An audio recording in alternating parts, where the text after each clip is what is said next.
Friends, आप सभी का आपके अपने YouTube चैनल यूपीएससी इन्फो 24 में स्वागत है। तो दोस्तों, हम उम्मीद करते हैं कि आप सभी लोग स्वस्थ होंगे और खुश होंगे। दोस्तों, ये जो वीडियो है ये पीजीटी नागरिक शास्त्र का भाग 34 है। तो दोस्तों, अगर आप टीजीटी, पीजीटी और एलटी ग्रेड की तैयारी कर रहे हैं तो ये वीडियो आपके लिए है। दोस्तों, स्टार्ट करते हैं इस वीडियो का पहला नंबर क्वेश्चन जो 111 से शुरू होता है। क्वेश्चन है फ्रेंड्स, निम्नलिखित में से कौन जोड़ा सुमेलित नहीं है? कौन सा जोड़ा सुमेलित नहीं है ये आपको बताना है। एक तरफ दिया है चिंतक और एक तरफ दिया है विचारधारा या विचार। महात्मा गांधी दार्शनिक अराजकतावादी, राम मनोहर लोहिया संपूर्ण क्रांति, जयप्रकाश नारायण दल विहीन लोकतंत्र, जवाहरलाल नेहरू लोकतंत्रात्मक समाजवाद। तो फ्रेंड्स, जैसा कि आप जानते हैं कि जवाहरलाल नेहरू का विचारधारा समाजवाद से संबंधित था, तो ये ऑप्शन सही है। ये वाला मिलान ठीक है, ये भी सही है। जयप्रकाश नारायण का ये दल विहीन लोकतंत्र भी एक विचारधारा थी, ये भी सही है। और महात्मा गांधी जी सुमेलित सही है। ये तीनों के तीनों सुमेलन सही है, लेकिन ये वाला आंसर गलत होगा। संपूर्ण जो क्रांति है वह क्रांति जो है जयप्रकाश नारायण के द्वारा दी गई थी। संपूर्ण क्रांति का आह्वान किया गया था, तो ये जयप्रकाश नारायण से रहना चाहिए, लेकिन यहाँ पे दिया गया है राम मनोहर लोहिया। आप जैसा कि जानते हैं राम मनोहर लोहिया का जो विचारधारा है, जो अवधारणा है, वह चौखंबा राज्य से है। तो इसलिए हमारा जो आंसर हो जाएगा दोस्तों, तो आंसर 2 सही हो जाएगा। संपूर्ण क्रांति यही सुमेलित नहीं है, बाकी के तीनों ऑप्शन सुमेलित हैं। आगे देखिए, व्याख्या है फ्रेंड्स। व्याख्या में है, डॉक्टर राम मनोहर लोहिया ने चौखंबा राज्य की अवधारणा का प्रतिपादन किया था। संपूर्ण क्रांति के प्रवर्तक जयप्रकाश नारायण थे। शेष अन्य विकल्प सही सुमेलित है। आगे देखिए, 112 नंबर क्वेश्चन। राज्य एक अनावश्यक बुराई है, यह कथन किस विचारधारा से संबंधित है?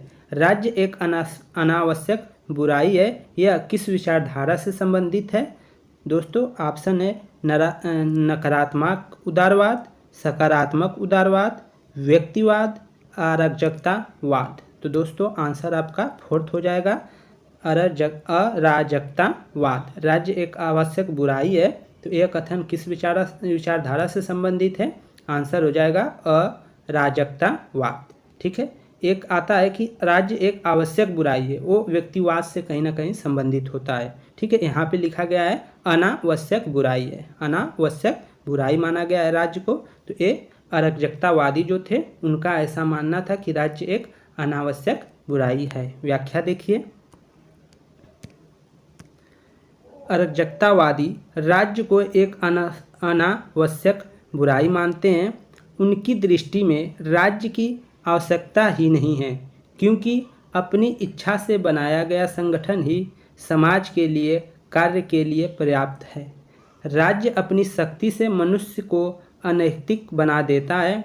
यह व्यक्ति पर अविश्वास करता है, दंड देने की धमकी भी देता है और उसकी स्वतंत्रता के लिए बाधक सिद्ध होता है। ऐसा सब बात कौन मानता है? अराजकतावादी लोग मानते हैं।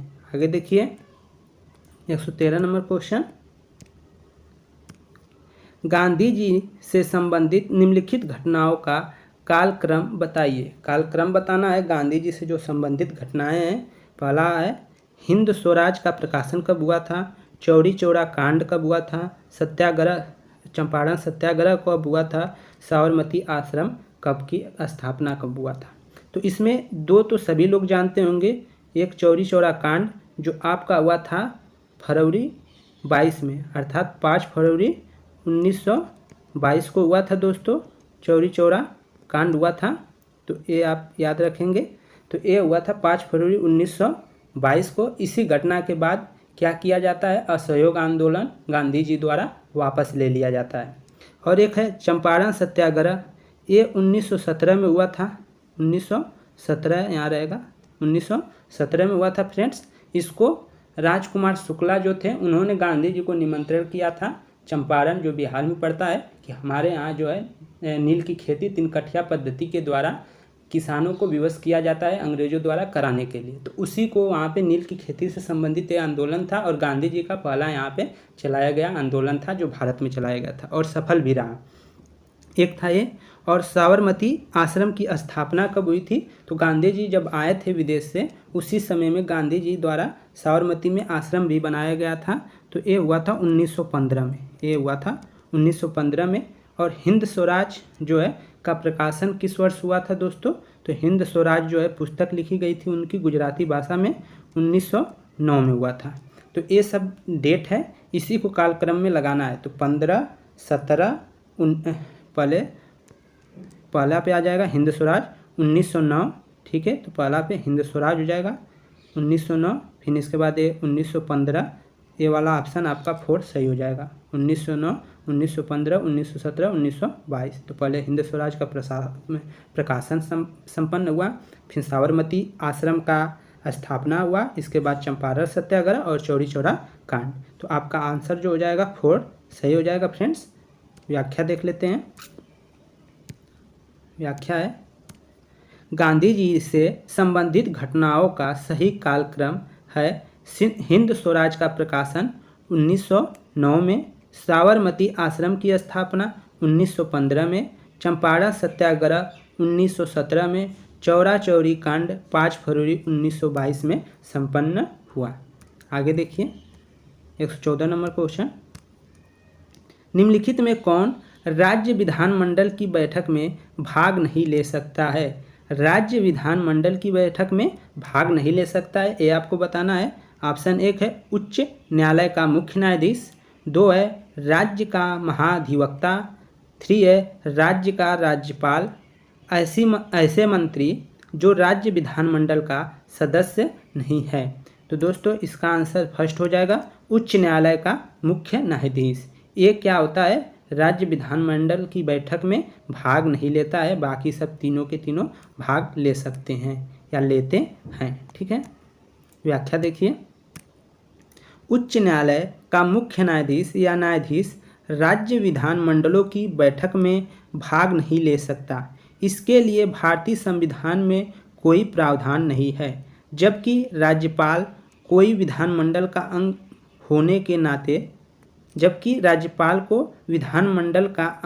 होने के नाते विधानमंडल को संदेश देने व अभिभाषण को संबंधित विशेष अधिकार है। अभिभाषण से संबंधित विशेष अधिकार राज्यपाल को प्राप्त है। अनुच्छेद 117 के तहत महाधिवक्ता को सदनों की बैठक में भाग लेने का प्रावधान वर्णित किया गया है। सदनों में बैठक ले सकता है, ऐसा अनुच्छेद 177 में कहा गया है दोस्तों, लेकिन ये वोट देने का अधिकार नहीं है।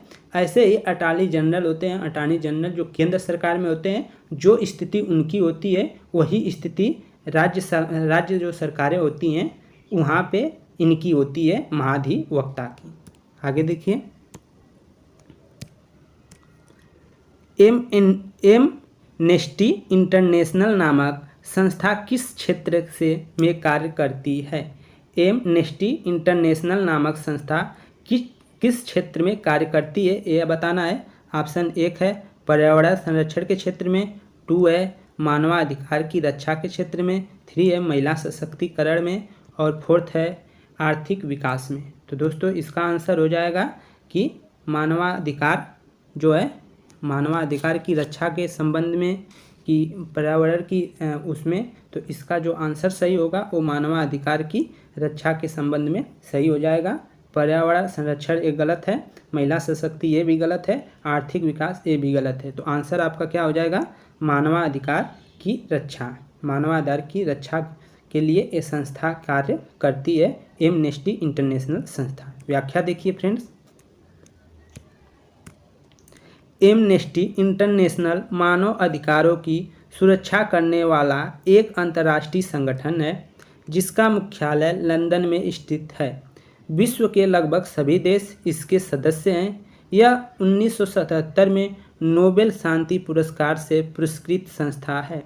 इसका प्रारंभ एक ब्रिटिश वकील पीटर बेरेसन द्वारा 28 अप्रैल 1961 को समाचार पत्रों के माध्यम से की गई एक अपील के साथ शुरू हुआ। आगे देखिए 116 नंबर क्वेश्चन, निम्नलिखित में से कौन सा विचार गांधी जी द्वारा नहीं दिया गया? निम्नलिखित में से कौन सा विचार गांधी जी द्वारा नहीं दिया गया, ये बताना है। ऑप्शन 1 है दरिद्र नारायण की अवधारणा, न्यास धारिता का सिद्धांत, धर्म व राजनीति का समन्वय, सर्वोदय का विचार। तो दोस्तों 2 ऑप्शन तो आपको दिख जा रहे हैं कि गांधी जी से, ए वाला और ए वाला दोनों एकदम सही है कि गांधी जी से संबंधित हैं। ये दोनों में आपको कन्फ्यूजन हो सकता है, लेकिन धर्म और राजनीति का समन्वय भी गांधी जी के विचारधारा से ही संबंधित है। लेकिन ये जो फर्स्ट ऑप्शन है, ये ऑप्शन संबंधित नहीं है गांधी जी से, इसलिए ये वाला आंसर हो जाएगा दरिद्र नारायण की अवधारणा गांधी जी द्वारा नहीं दिया गया था। व्याख्या देख लीजिए, दरिद्र नारायण की अवधारणा गांधी जी की नहीं बल्कि स्वामी विवेकानंद द्वारा दी गई। न्यास धारिता का सिद्धांत, धर्म और राजनीति का समन्वय, सर्वोदय का विचार गांधी जी की देन है। आगे देखिए 117 क्वेश्चन, 117 दोस्तों, निम्नलिखित में से कौन जोड़ा सम्मिलित नहीं है, ये बताना है। निम्नलिखित में कौन जोड़ा सम्मिलित नहीं है? अंतर्राष्ट्रीय मुद्रा कोष, इसका मुख्यालय वाशिंगटन डीसी में है, ये सही बात है। यूनेस्को का लंदन में है, शायद ये गलत होगा, ठीक है, ये गलत ही है, इसका लंदन में नहीं है। अंतर्राष्ट्रीय परमाणु ऊर्जा एजेंसी वियतनाम, ये सही है, वियना में इसका है। यूनेस्को की राजधानी, जो यूनेस्को का मुख्यालय वो कहाँ है? पेरिस में। तो ये तीनों ऑप्शन फ्रेंड्स सही हैं, ए वाला और ए वाला। जो सही सम्मिलित नहीं है वह यूनेस्को जो लंदन दिया गया है, ये गलत है। तो दोस्तों आपका 2 आंसर हो जाएगा। सही व्याख्या देख लेते हैं। अंतर्राष्ट्रीय मुद्रा के कोष जो है उसका जो मुख्यालय है वो वाशिंगटन डीसी में है। यूनिसेफ का मुख्यालय न्यूयॉर्क में है। अंतर्राष्ट्रीय परमाणु ऊर्जा एजेंसी जो है वियना में है। और यूनेस्को का जो है मुख्यालय वो कहाँ है? पेरिस में है। आगे देखिए 118 नंबर क्वेश्चन, गुट निरपेक्ष का सही अर्थ है विदेश नीति का स्वतंत्रता, सैनिक गुटों से अलग रहना, अंतर्राष्ट्रीय विवादों से तटस्थ रहना, महाशक्तियों से बराबर दूरी बनाए रखना। तो इसका आंसर हो जाएगा पहला, गुट निरपेक्ष का सही अर्थ है विदेश नीति की स्वतंत्रता, अर्थात आपकी विदेश नीति किसी से प्रभावित नहीं है, आप स्वतंत्र हैं। उस समय इसलिए गुट निरपेक्ष आया था दोस्तों कि क्योंकि 2 गुटें बढ़ गई थी, शीत युद्ध का उस समय था। तो उस समय जो अमेरिका और सोवियत संघ थे, उसी समय गुट निरपेक्ष आंदोलन का जन्म हुआ था। गुट निरपेक्ष आंदोलन एक बड़ा चैप्टर है, तो इसलिए आप लोग गुट निरपेक्ष आंदोलन को अच्छे से पढ़ लीजिएगा, ठीक है। उसमें जो शिखर सम्मेलन हुआ था उसमें जवाहरलाल नेहरू, टीटो ये प्रमुख रूप से थे।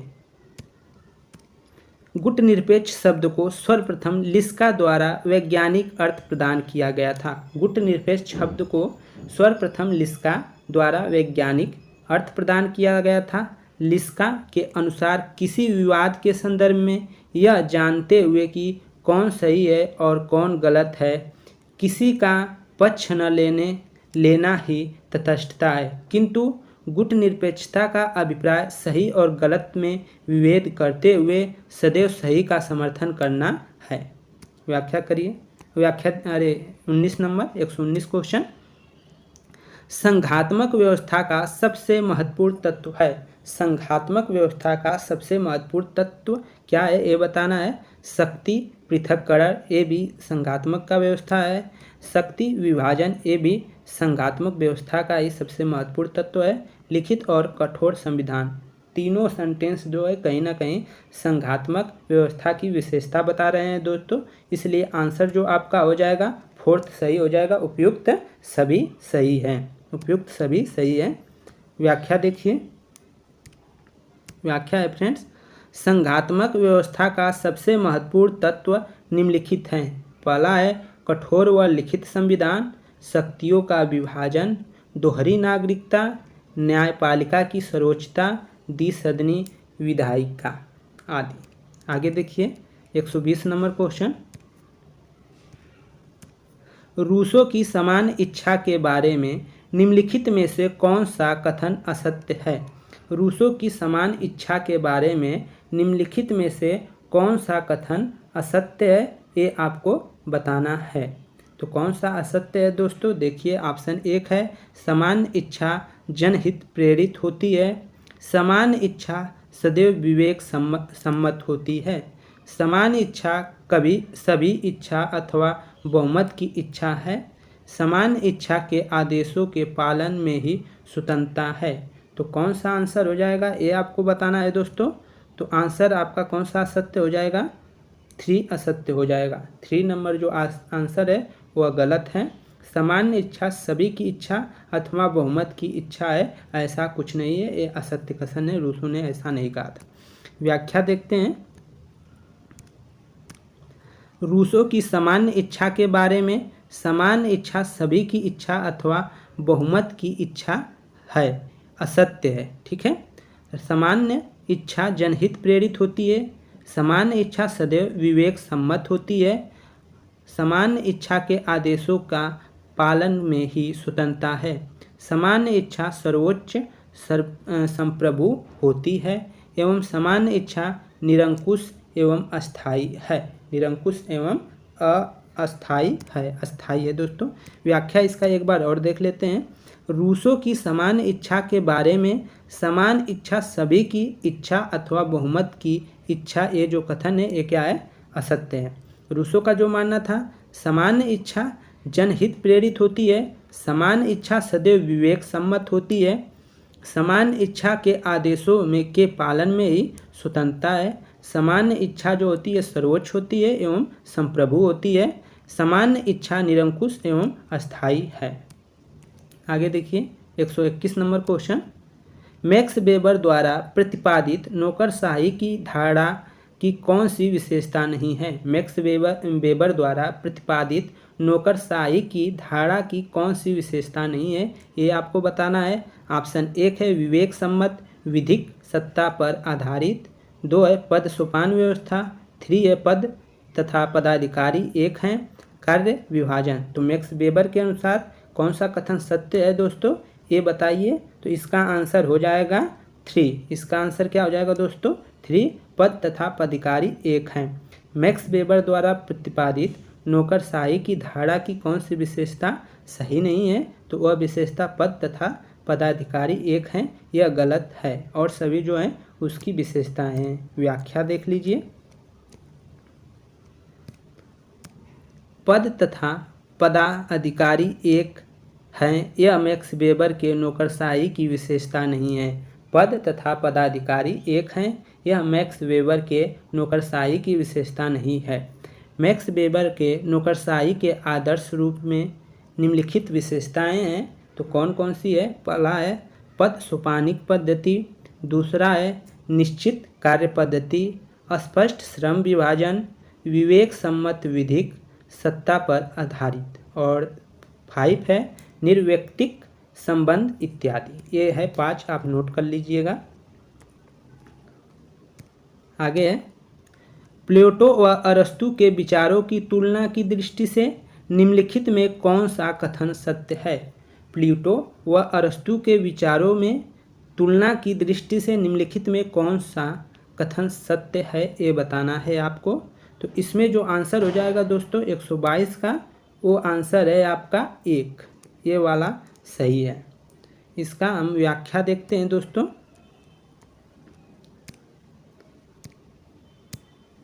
व्याख्या है प्लेटो के अनुसार राज्य साधन है, जबकि अरस्तु के अनुसार राज्य जो है व्यक्ति साध्य है। प्लेटो के अनुसार राज्य साधन है, जबकि अरस्तु के अनुसार व्यक्ति साध्य है। प्लेटो के विचार राज्य में परिवर्तन की दृष्टि से क्रांतिकारी है, जबकि अरस्तु के विचार रूढ़िवादी है। अरस्तु ने राज्य को सभ्य जीवन की पहली आवश्यकता माना है, क्योंकि राज्य का अस्तित्व मनुष्य की नैतिक आवश्यकता की पूर्ति के लिए है, जबकि प्लेटो अपने आदर्श राज्य की स्थापना में सामाजिक रीति रिवाजों में आमूलचूल परिवर्तन करता है। ऐसा मानना है दोनों का। इसको व्याख्या को आप क्वेश्चन को एक बार ज़रूर देख लीजिएगा, क्वेश्चन थोड़ा बड़ा है, इस तरह आप रोक कर पढ़ लीजिएगा। आगे देखिए, फ्रांस की राजनीतिक व्यवस्था के बारे में निम्नलिखित में से कौन सा कथन सत्य है? फ्रांस की राजनीतिक व्यवस्था के बारे में निम्नलिखित में से कौन सा कथन सत्य है, ये बताना है। फ्रांस में संसाधनात्मक एवं अध्यात्मात्मक प्रणाली का मिश्रित रूप पाया जाता है। फ्रांस में विधि के शासन के स्थान पर प्रशासनिक कानून व्यवहार में है। फ्रांस संघात्मक व्यवस्था का एक सफल उदाहरण है। और फोर्थ है उपयुक्त में से कोई नहीं। तो आंसर आपका हो जाएगा पहला नंबर, फ्रांस में संस्थात्मक और अध्यात्मक प्रणाली का मिश्रित रूप है, यही राजनीतिक व्यवस्था का है। फ्रांस की राजनीतिक व्यवस्था के बारे में ये कथन सही है, पहला नंबर आपका आंसर हो जाएगा। व्याख्या देखिए, व्याख्या है फ्रेंड, फ्रांस की शासन व्यवस्था में संस्थात्मक एवं अध्यात्मात्मक प्रणाली का मिश्रित रूप है। फ्रांस का 5वां संविधान 1958 में लागू हुआ। फ्रांस का 5वां संविधान 1958 में लागू हुआ, जिसे डॉक्टर गाल द्वारा तैयार किया गया था। आगे देखिए 124 नंबर क्वेश्चन, निम्नलिखित में से कौन संयुक्त राष्ट्र संघ का प्रधान अंग नहीं है? कौन सा प्रधान का अंग नहीं है, ये बताना है। न्याय परिषद, आर्थिक व समाज परिषद, अंतर्राष्ट्रीय न्यायालय, अंतर्राष्ट्रीय मानवाधिकार। तो फ्रेंड्स आंसर हो जाएगा अंतर्राष्ट्रीय मानवाधिकार जो है संयुक्त राष्ट्र संघ का प्रधान अंग नहीं है। बाकी के न्याय परिषद, आर्थिक समाज परिषद, अंतर्राष्ट्रीय न्यायालय, ये क्या है, संयुक्त राष्ट्र का प्रधान अंग है। और अंतर्राष्ट्रीय आपका न्यायालय जो है वो हेग में है, नीदरलैंड में पड़ता है, हेग नीदरलैंड। तो आप अंतर्राष्ट्रीय न्यायालय को जान लीजिए। व्याख्या देख लीजिए फ्रेंड्स, संयुक्त राष्ट्र संघ का प्रधान अंग अंतर्राष्ट्रीय मानवाधिकार परिषद नहीं है। संयुक्त राष्ट्र संघ के मानवाधिकार आयोग की स्थापना 1946 से 1947 में आर्थिक सामाजिक परिषद की एक कार्यात्मक समिति के रूप में की थी। शेष अन्य न्याय परिषद, आर्थिक सामाजिक परिषद एवं अंतर्राष्ट्रीय न्यायालय संयुक्त राष्ट्र संघ के प्रधान अंग हैं। संयुक्त राष्ट्र संघ की स्थापना 24 अक्टूबर 1945 को हुई थी। इसका मुख्यालय न्यूयॉर्क में है। तो दोस्तों हमेशा संयुक्त राष्ट्र संघ जो दिवस मनाया जाता है वो 24 अक्टूबर को मनाया जाता है, ये भी याद रखेंगे। आखिरी क्वेश्चन है, निशस्त्रीकरण का सटीक तात्पर्य क्या है? ऑप्शन 1 है नए शस्त्रों के उत्पादन पर रोक, वर्तमान शस्त्रों की कटौती, शस्त्रों के व्यापार पर रोक, उपयुक्त सभी। तो इसका आंसर हो जाएगा उपयुक्त सभी। निशस्त्रीकरण का सटीक तात्पर्य है नए शस्त्रों के उत्पादन पर रोक, वर्तमान शस्त्रों के में कटौती और शस्त्रों के व्यापार पर रोक। ये सभी क्या है, इसके उदाहरण ये है। इसका तात्पर्य है निशस्त्रीकरण मतलब शस्त्र रखने के लिए मनाही एक प्रकार से। व्याख्या देख लीजिए फ्रेंड्स, निशस्त्रीकरण का तात्पर्य शस्त्रों के किसी भी प्रकार के संवर्धन पर रोक से है। अर्थात संवर्धन का मतलब होता है उसका वृद्धि पे रोक से है। निशस्त्रीकरण का तात्पर्य किसी भी प्रकार के वृद्धि पर रोक से है। अर्थात सभ्यता के लिए खतरनाक हथियारों को धीरे धीरे नष्ट करना है। इसमें शस्त्रों की कटौती, हथियार बनाने की तकनीकी के व्यापार पर रोक एवं नए शस्त्रों के उत्पादन पर भी रोक शामिल है। तो फ्रेंड्स ये रहा हमारा पूरा का पूरा क्वेश्चन। दोस्तों हम उम्मीद करते हैं कि हमारे द्वारा जो प्रयास किया जा रहा है वो थोड़ा आप लोग को पसंद आ रहा है। अगर थोड़ा भी पसंद आया है दोस्त तो वीडियो को लाइक कर दीजिए और चैनल पे आप नए हैं तो चैनल को ज़रूर सब्सक्राइब कर दें। आप सभी लोग को शुभ रात्रि, नमस्कार।